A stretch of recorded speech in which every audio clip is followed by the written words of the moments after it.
Cuman, saya melihat memang nggak banyak orang yang memiliki kemauan untuk mau belajar dan terus berkembang nih, Mbak Intan. Betul.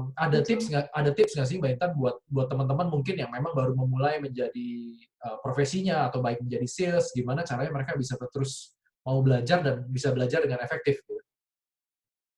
Oke, sebenarnya kalau untuk tips sih ya, jadi, lebih baik sih kita memulai daripada tidak sama sekali. Jadi pada saat kita ada ide, kita ada kepikiran ingin melakukan apa ya, itu segera lakukan. Karena kalau misalnya kita melakukan penundaan, dan kemudian kita akan muncul rasa malas, kemudian nanti hal tersebut sama sekali nggak dilakukan. Tips mungkin atau saran bagi, sales-sales pemula di luar sana yang harus dilakukan, ini berdasarkan pengalaman Intan pribadi ya, Mas, Hmm, ya. hmm, hmm. Jadi dulu pada saat terjun ke dunia sales kan sama sekali nggak tahu product knowledge, sama sekali nggak tahu otomotif gitu. Ya, nge-blank. Cuman ya kan, ya memang karena satu kita harus punya tujuan sih, tujuan kita mau kerja itu apa. Tujuan kita mau kerja itu misalnya kita ingin, cari uang untuk mengubah, status ekonomi kita. Nah, yang Intan lakukan pada saat itu sih karena kebetulan pada saat itu Intan kuliah juga memang, nggak mau memberatkan orang tua. Jadi Intan bayar sendiri kuliahnya, karena memang kebetulan Intan punya banyak saudara.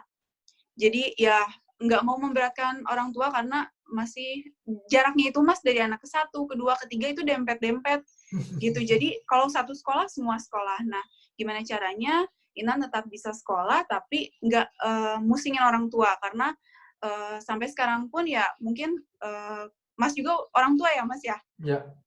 Iya, kan tahu ya gimana biaya hidup dan lain sebagainya, ataupun biaya pendidikan itu kan sekarang udah mahal banget. Hmm. Karena adanya tujuan untuk tetap sekolah, terus kemudian tetap kerja, mencari kehidupan yang lebih baik. Jadi akhirnya pasti muncul motivasi dari dalam diri sendiri untuk menjadi orang yang lebih baik. Yang bisa kita lakukan apa? Misalnya kita di dunia sales mobil ini ya Mas, kita harus belajar. Belajar product knowledge-nya. Dari mana kita bisa dapatnya? Ya dapatnya bisa dari belajar di Google, atau belajar dari katalog, atau mungkin kita belajar langsung lihat ke produknya, kita minta bantuan ke teman, atau kan di organisasi juga mungkin ada supervisor, kita minta bantuan ke supervisornya. Kemudian juga yang bisa kita lakukan kan pada saat kita terjun ke dunia sales otomotif dan kita nggak punya pengalaman, biasanya kan kita akan ngeblank. Nah, yang Intan lakukan pada saat itu sih, pertama yang Intan lakukan, gaji pertama itu Intan pakai untuk beli laptop. Karena Hmm. Intan tahu, pada saat Intan bekerja di dunia marketing, maka Intan akan berkutat dengan database. Nah, pada saat Intan beli laptop, dari pertama kali Intan terjun ke dunia otomotif, pertama kali Intan ketemu dengan siapa orang yang tertarik untuk beli mobil, itu Intan punya catatannya.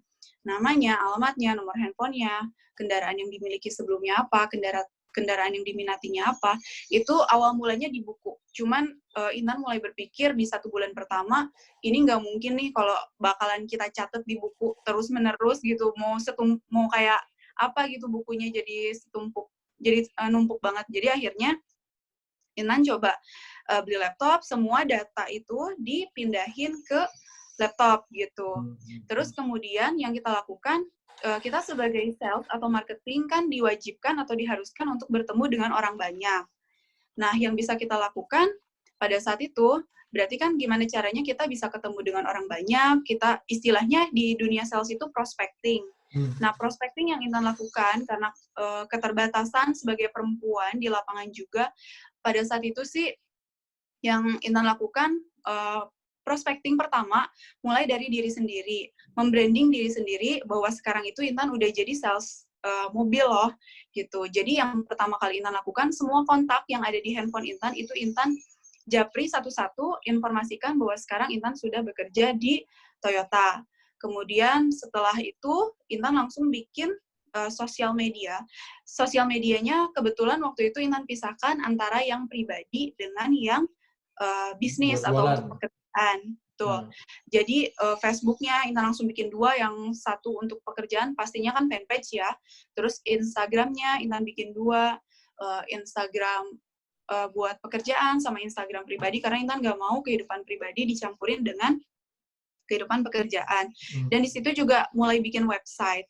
Karena sebenarnya sih disadari atau tidak, dunia online marketing atau digital marketing itu adalah hal instan atau hal praktis yang bisa kita lakukan pada saat kita menjadi seorang pemula gitu, karena di sana tanpa kita menghabiskan waktu banyak di luar ketemu dengan orang, kita bisa dapat banyak prospek. Nah, kebetulan waktu itu sih Intan memanfaatkan ads ya. Awal mula masuk ke dunia sales memang belum pakai ads, tapi lambat laun mulai belajar itu ads sangat bermanfaat. Jadi bisa pakai IG ads, bisa pakai FB ads ataupun pakai Google Ads buat website kalian. Dan belajarnya Jadi sendiri juga, Mbak Intan? Mandiri? Kebetulan waktu itu Intan untuk IG Ads, untuk FB Ads, Intan belajar secara online. Jadi kan sekarang banyak tuh yang nawar-nawarin cara belajar FB Ads, IG Ads secara online ya. Itu Intan pertama belajar dari situ. Nah, Uang sendiri juga? Uang sendiri. Cuman saran aja sih. Tapi kan tergantung tipikal orang masing-masing ya. Kalau kita belajar dari secara online itu agak sulit juga sih, karena kan pada saat kita kesulitan, kita nggak ngerti, kita mau tanya, itu agak terbatas juga. Setelah belajar FB Ads, IG Ads dari online, akhirnya Intan memutuskan untuk belajar langsung sama orangnya gitu. Dan sampai sekarang masih dijalanin, dan alhamdulillah memang hasilnya cukup baik. Ya 50% dari jualan itu bisa bersumber dari online marketing. Gitu. Menarik sekali, mungkin kalau saya boleh refer kembali, pertama satunya adalah ya action gitu kan, kerja gitu, kerja keras, balik lagi ke situ. Cuman tadi yang menarik adalah Mbak Intan gaji pertama dipakai buat beli laptop tuh. Padahal banyak orang-orang gaji pertama dipakai buat foya-foya biasanya kan, buat beli ini, buat beli itu, tapi memang buat investasi lagi supaya kita bisa jadi lebih baik lagi gitu ya. Dan itu bisa dipakai untuk database, dipakai untuk digital marketing juga. Ya. Iya, Mas. Jadi memang sebenarnya hal-hal yang sederhana ya, maksudnya sebenarnya adalah back to basic kan. Mengelola database dalam penjualan itu kan sangat-sangat, ya semua orang juga tahu lah pada dasarnya. Fundamental banget dasar. Dan memang digital waktu itu ya memang masih mungkin baru awal-awal main ke ads gitu, dan semua orang yang mau dan nggak usah modal mahal-mahal kan sebenarnya bisa gitu. Ya, dengan budget kecil dulu aja. Pada saat budget kecil kita itu keluar, terus kemudian muncul feedback, pasti kan kita akan lebih semangat bahwa, oh ini ada hasilnya gitu, ada reaksinya. Dan trial and error juga kan? Betul, iya. Dan Mbak Intan tadi menarik adalah, memang kan Mbak Intan menyadari bahwa sebagai perempuan kan susah untuk bisa, bukan susah ya, maksudnya lebih susah lah untuk bisa canvassing keluar, untuk bisa jalan-jalan di jalanan, karena kan orang tua juga khawatir terkait keselamatan. Tapi Mbak Intan justru menggunakan istilahnya masalah tadi atau kekurangan tadi menjadi justru kesempatan, bahwa memang menggunakan digital, pakai database yang dikelola dengan baik, itu yang memang juga menarik menurut saya, bisa dipelajari juga dari situ ya Mbak Intan. Kalau boleh tahu kan, kalau dari data saya Mbak Intan platinum udah 5 kali ya Mbak ya? Iya Mas, harus lihat data lagi sih. Platinum itu artinya apa sih Mbak? Kalau mungkin bagi teman-teman yang belum tahu.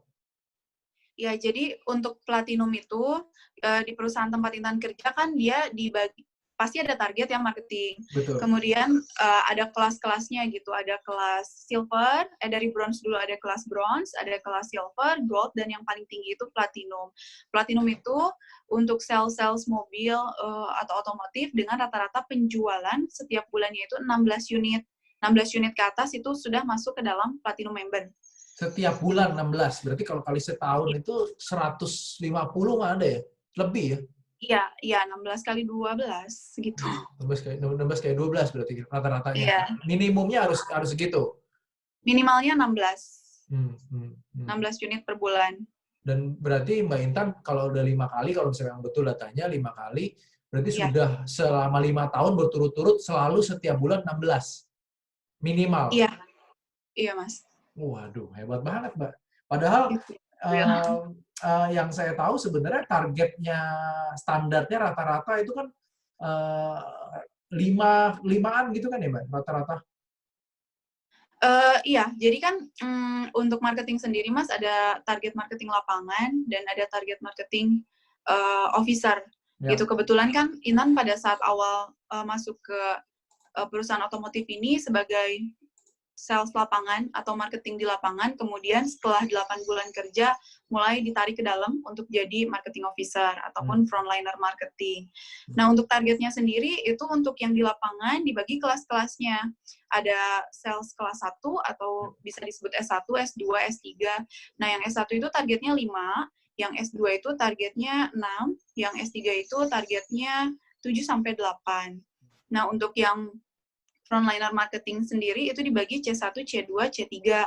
Yang C1 targetnya 8, C2 10, C3 sekitar 11 sampai 12 kalau nggak salah ya Mas, sekitar segitu. Berarti Itu Mbak Intan bagian di atas rata-rata lah berarti selama beberapa bulan itu, selama 5 tahun berarti? ya.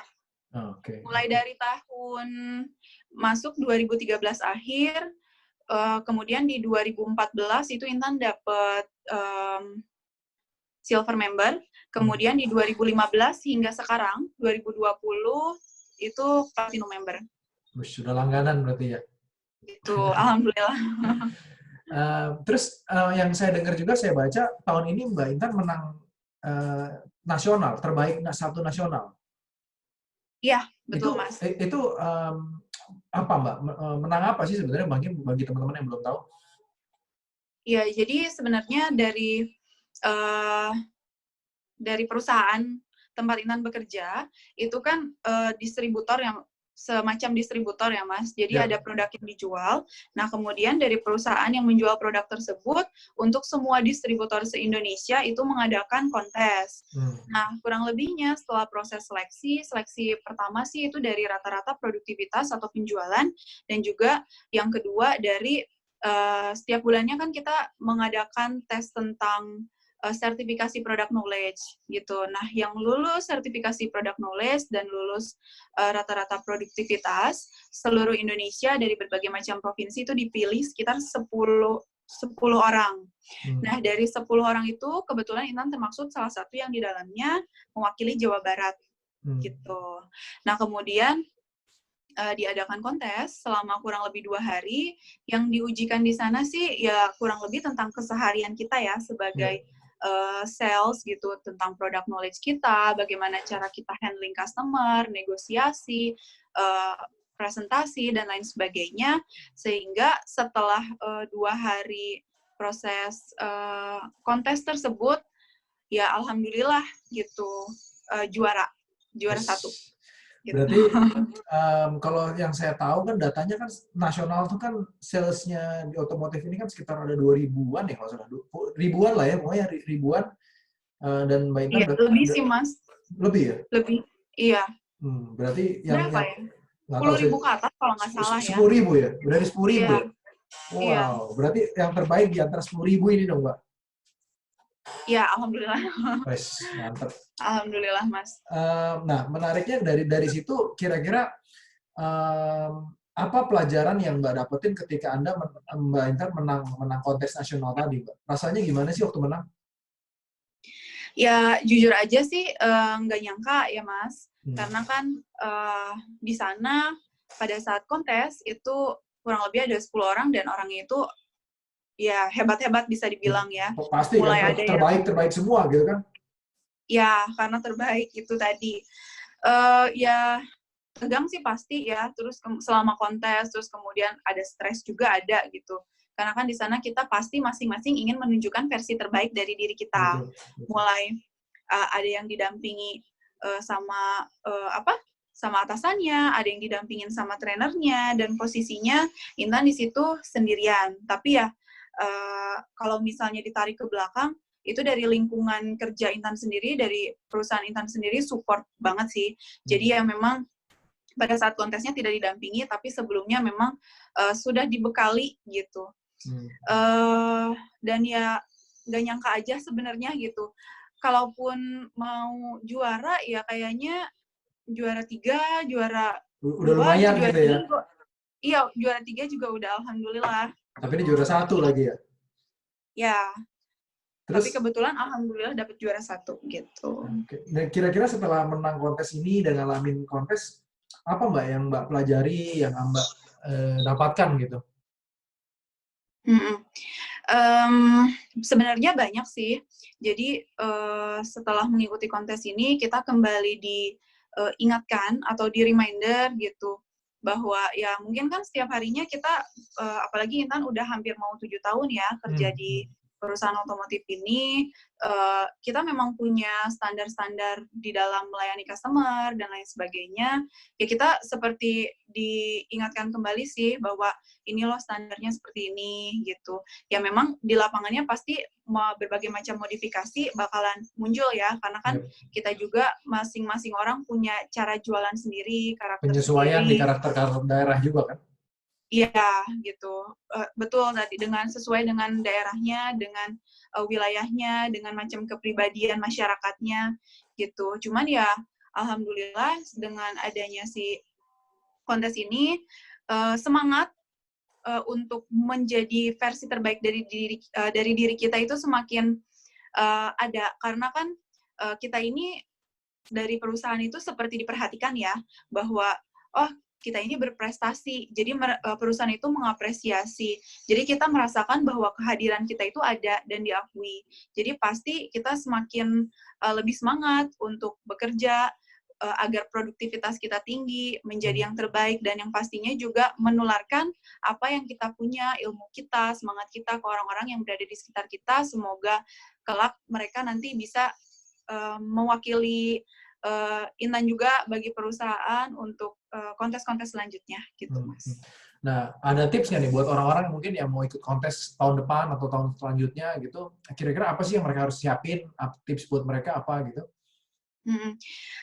Sebenarnya sih satu, kerja ya yang pasti ya, karena kan pada saat mau ikut masuk, ke kontes itu, kita kan harus punya produktivitas yang, bagus. Jadi ya pertama kerjalah dengan sungguh-sungguh, kerjalah dengan hati, layanilah customer kita masing-masing, dengan hati.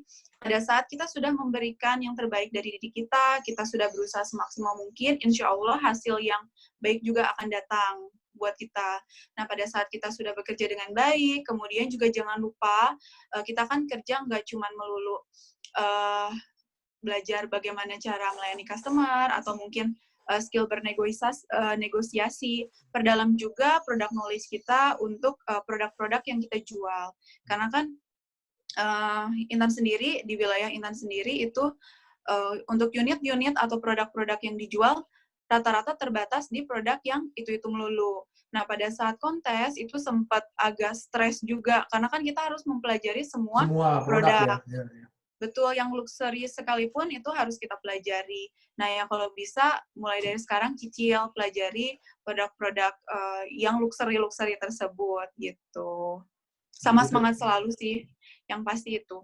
Jadi tetap lagi balik lagi back to basic lah, dalam arti product knowledge, bagaimana kita melayani customer, bagaimana kita menjalankan selling step kita, dan juga memang tadi Mhm. Mbak Intan ada tips, memang beberapa daerah kan ada yang memang produk-produk tertentu aja yang jual, tapi juga harus fasih juga, karena memang kita kan nggak tahu ya, kadang-kadang mungkin ada customer juga yang memang minta produk-produk yang kita belum pernah jual sebelumnya atau jarang jual, tetap kita harus menguasai product knowledge juga, dan konteks itu kan tujuannya untuk mempersiapkan kita menghadapi kondisi real sebenarnya gitu kan. Jadi balik lagi Mhm. di kondisi realnya memang juga harus tetap optimum juga gitu ya. Betul. Oke. Menariknya nih Mbak, selanjutnya. Nah, tadi Mbak Intan sempat banyak ngomongin tentang motivasi. Sebenarnya kalau kita ngomongin Mhm. sales, sales itu kan sebenarnya musuh utamanya motivasi kan, motivasi diri sebenarnya.